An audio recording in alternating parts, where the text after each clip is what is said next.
Brought to you by businessblueprint.com.au.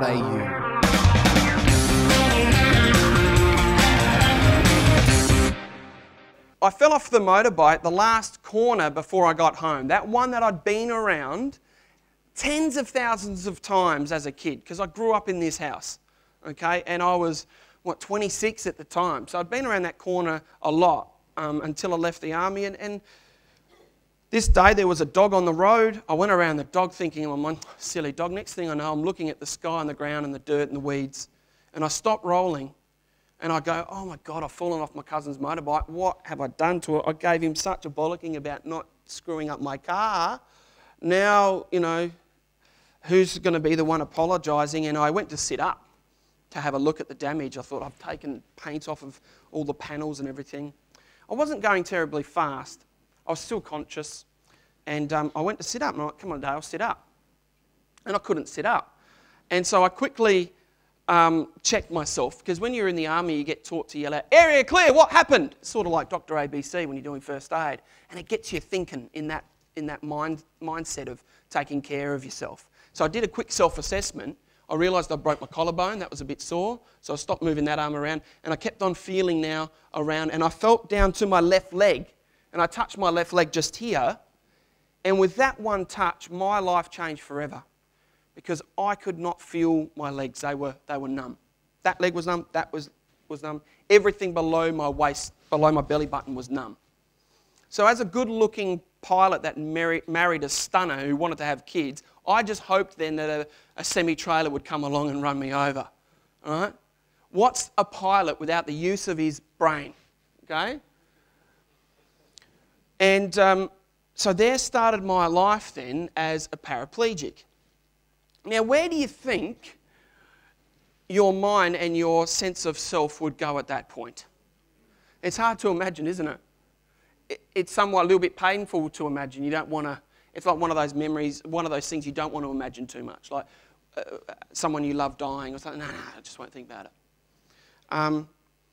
Well, I didn't have that option because this was freaking real for me. And you know when you think that this stuff always happens to someone else? That's what I thought. I'd never been in hospital, not even had stitches, never broken a bone. Okay, and I was skydiving, I was snowboarding, I'd lived a life of adventure everywhere, and I'd never hurt myself. So I copped it all in one hit, right? So sucked into me. In fact, 2 weeks before my motorbike accident, I was having my pilot medical, and she was a Russian doctor, and she said, oh, you're so fit and handsome. She always got me to strip off to my jocks, this perverted doctor. I didn't mind, though. I didn't mind. It's all good practice. And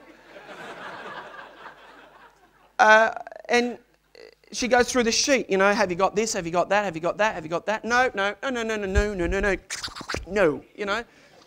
I'm brilliant. I'm indestructible.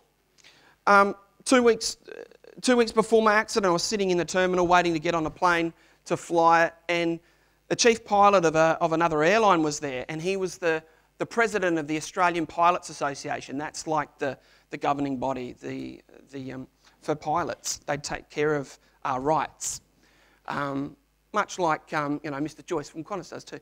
So he said to me, Dale, you're not a member of the APA. I said, no, He said, it's only like this % of your pay, and I quickly worked it out. I said, that's $90 a month. Get lost.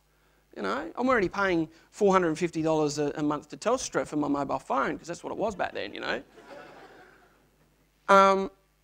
And he said, well, you should seriously look at it because, if anything happens, if you lose your medical. I said, I just had my medical done and I'm A-OK, brother. I'm 26. I'm not, 66 like you, Richard, And he said, oh, whatever, 2 weeks later, look at me, I'm in a wheelchair. Now, if I took that insurance, I would have had, lifelong income at what I was on, which would have been really great.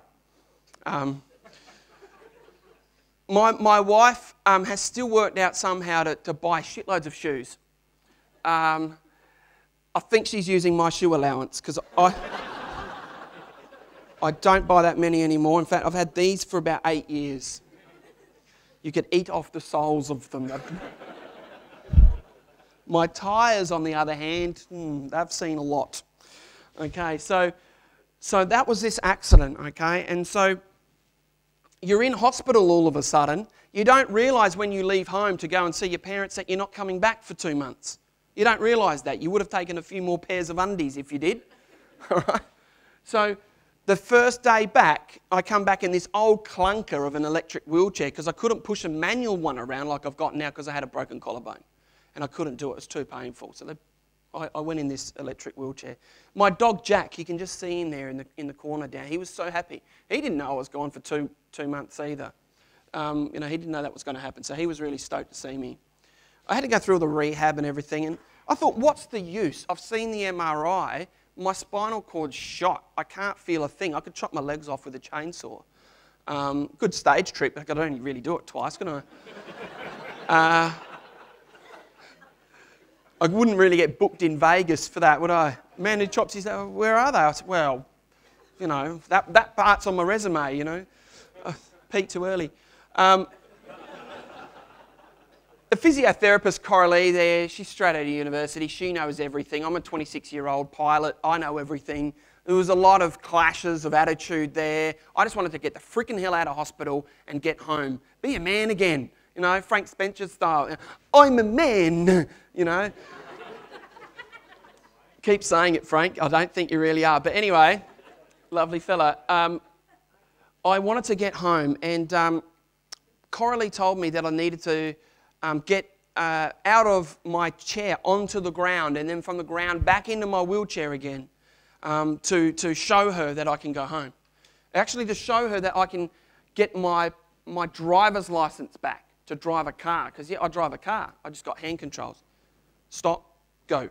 Stop, go. It's not that hard. Steer the car, stop, go. And I drive now all the time.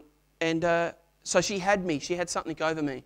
So I practiced getting out of my wheelchair and getting back in, and I managed to do that like within a number of hours of her telling me. I went back, approved it to her, and she filled out the paperwork. That was on a Wednesday. On the Thursday, I left hospital, much to the displeasure of my treating doctor. See, they wanted me to stay in for another 3 months at that point.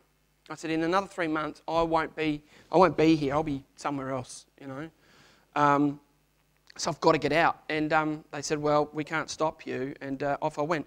So that was on the Thursday I left. The Friday I went down to a car yard and I bought an automatic because my cars were manuals and I can't drive a manual.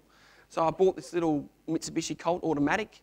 I had some hand controls that I bought off the internet. I clamped them on and I spent the weekend learning how to drive this car. And then I went to the airport on Monday and I went around and I saw all the people that employed me as either an engineer or a pilot, which was pretty much everyone in the airport. And because I was only in hospital for 2 months, a lot of people didn't know this happened because this happened over the Christmas, New Year period, and a lot of people aren't back at work. So the grapevine didn't really work. So the first time people realised that I was injured, I was in front of them. So I saw this effect. And I wasn't ready for that, So of course, they didn't have a job ready for me. They were getting over this whole just news being issued to them. So the Tuesday, I came back to the airport and I kept doing rounds again. And I went to one company and the guy said, look, mate, it was the last company I went to.